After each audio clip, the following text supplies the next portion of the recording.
Welcome to Shorts Beyond Measure, where fashion, interiors, and psychology get the stylish, savvy, and slightly therapeutic touch. We're Tara West, Caroline Baltz, and Allison Goldberg, a fashion stylist and 2 interior designers who are also trained as psychotherapists. So let's get into what's trending, what's tired, and what's actually worth your time. Because good style and good decisions should never be short-lived. Good morning, ladies. Hi. Morning. So I don't know if you know, but you're talking to one of the most stylish people in Boston. I do know. Thank you for saying that about me. That's so sweet. I won the award that my high school self would be like, what?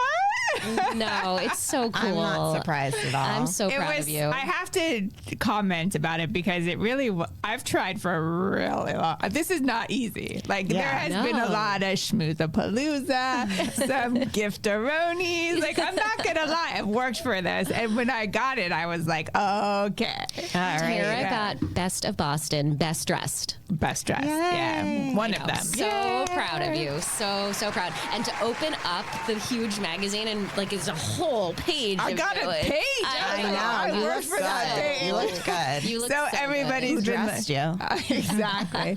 It was me and Tatum. Tatum was in a white suit too. Oh, really? Because my kids could care less, and I was like, "Wait, look, Tatum's," and they were like, "What?"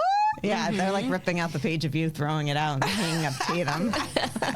But it is true, and I just want to say that you got to celebrate the wins because I am not arrogant. I don't think, as you guys know, I am Not right now. Not at all. Right. No, I'm just kidding. But as you know, you work really hard, and I literally almost cried because those are the type of things that you're like, it doesn't seem like a big deal, but it took a lot of work. Yeah. And it really helps with business, right? Of course. And so I had to say, like, that was a great moment. That's so exciting. So was there a Best of Boston party? Well, it's not Best of Boston. That comes out. That's later. Sorry. But no, they did have a party. Yay. And it was all of the fashionistas. It was very fun, very fun. So, so it was fun. Yeah, I'm so glad you got to celebrate. Thank you. I know. So proud of you. Thanks. So not to talk about me the whole time. No. No, I But love we it. can. I'm excited for you. Yeah, it's exciting. I'm really excited for Thank you. There was something on my mind. I know there's some themes that we tend to talk about, and this isn't our formal topic for today, but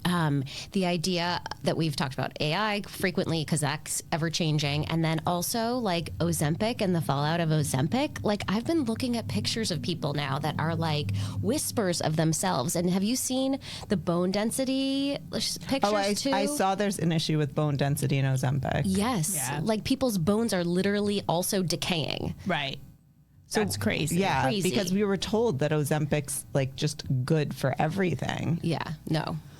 I think that because I was with some doctors over the weekend, everybody has their own take on it. Some people are very pro and some are not. And then some are, intermittently for some people. I mean, I have a lot of clients who are on it, a lot. Yeah.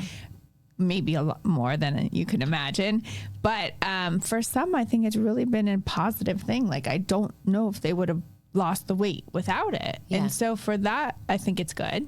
Are they off of it now and they keep the weight off? Most are still on. Okay. I think that the people I know who are intermittently on it are usually people who are going through menopause. And so they microdose it, which they have said is a good thing. I don't know. I'm not a doctor, so I don't know. But it's good. Everybody has their own opinion. Everybody. Right. Oh, there's so many different opinions. But what made me think of it, because it relates to our more formal topic, is that I've heard that plus sizes are like going away. Yes. So did I talk about this before? No. So now you guys, so this is, I was telling people this too. It's so interesting because it used to be 0, 2, 4, 6 were always pretty much available. Yeah. And 8, 10, 12 was not, because 8 and 10 are pretty much where a lot of women are. Now, if my client wants something and it's a 0, 2, 4, 6, I got to get it right away. It'll go so fast. Yeah. So they are. It's very crazy. Do you think there's going to be a class action lawsuit?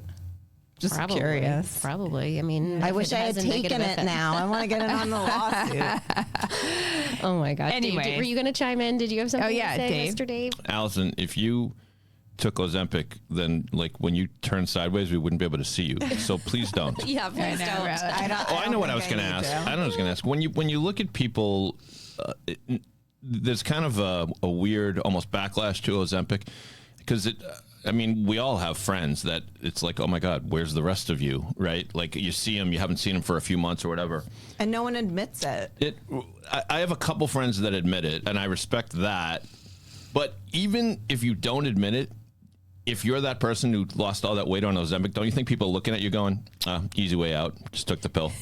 You know what I mean? It's not like it used to be where like, wow, you Right, you're not impressed anymore. I get that you're saying it's the easy way out, but I don't agree with that because I know people on such an intimate level where it has been a struggle, even if it's that last 5 to 10 pounds where it just literally makes them feel better. And they do everything. They work out, they eat well. Sometimes your body just cannot let it go.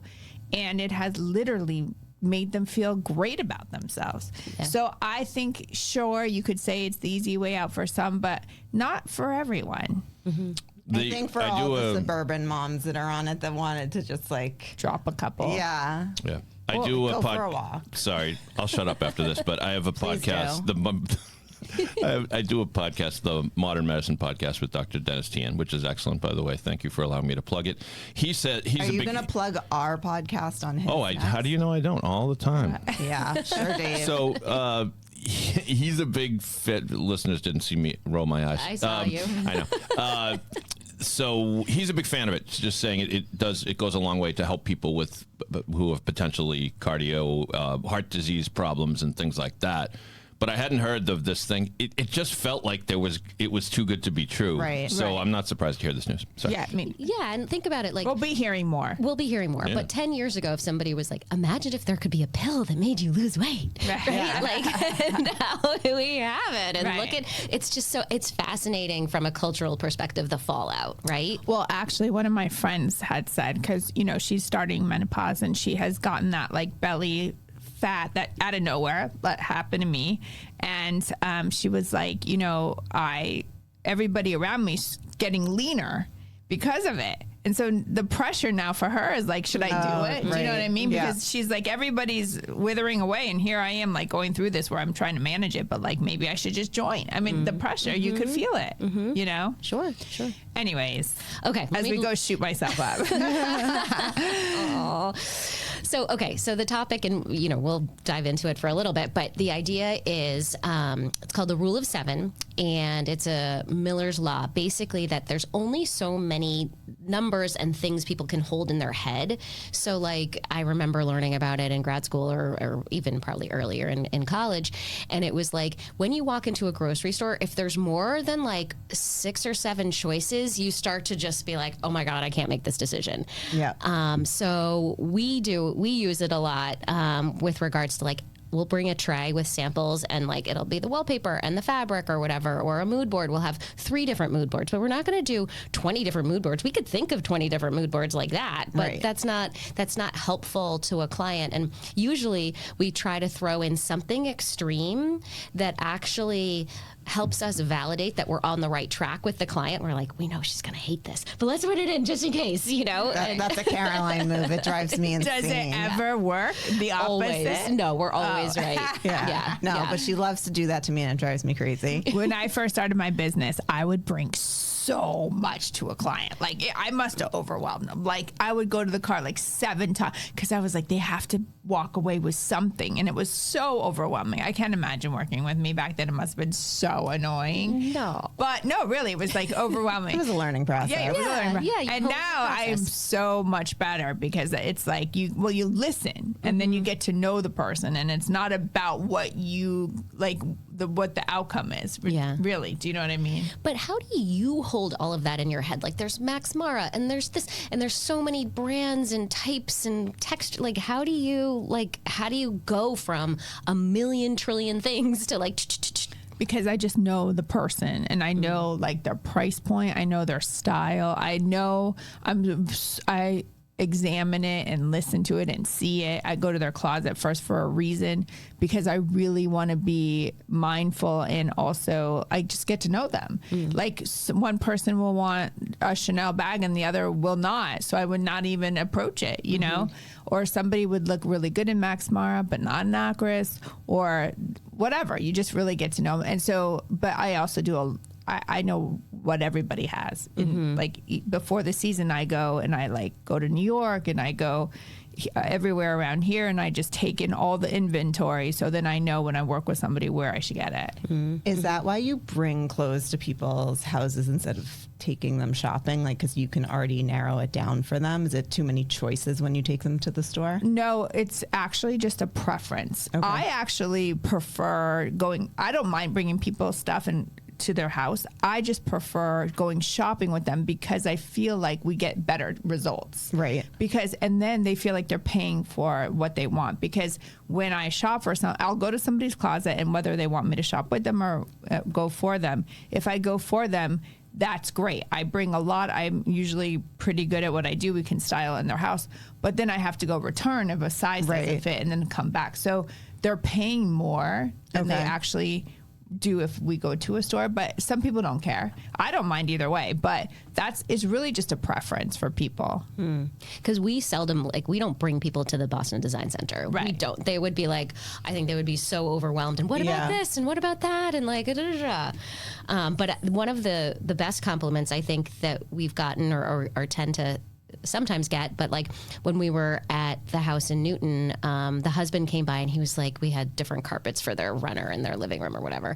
And he was like, oh, this is so much easier when you bring me 3 versus like, because he's tried, and sometimes I think he thinks he knows whatever. And so like somebody who thinks that they know what they're doing and then they can appreciate that we're making it actually that much easier feels really good. Right. I mean, I took my nephew to go get his suit made for his wedding.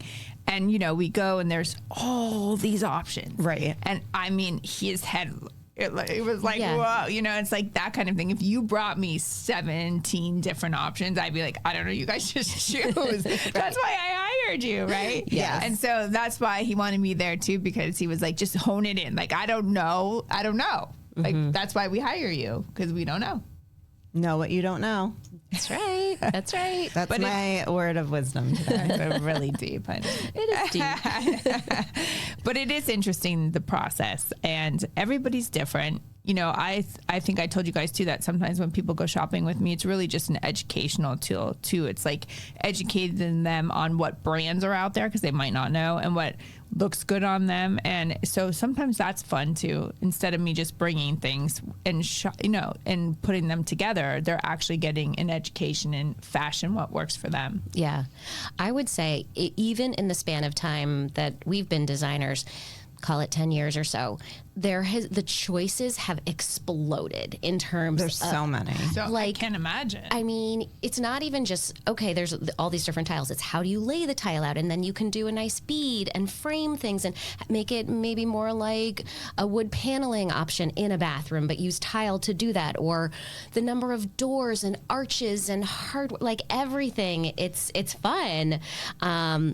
But like, I'm so glad we had a base of like, okay, so we know this, and now we can keep learning and keep gathering information and keep elevating. But yeah, and I feel like COVID helped because there were so few options that we got more creative with how to lay out tile, or change the direction to give it a different look rather than just soldier stuff. Right. We were talking about before on another podcast how you don't want to replicate what you do for somebody else. So that's maybe how you differentiate. Keep changing it up. Keep changing it up. All right, ladies. Well, this was lovely. If you guys, the listeners, have any topics that you would like us to cover, please let us know. Thanks. Thank you. Thanks, guys. Bye. Bye. That's it for this week's Shortlist. Thanks for listening. If you enjoyed today's conversation, share it, leave a review, or let us know what's on your short list. Shorts beyond measure, because the most important things in life can't be quantified.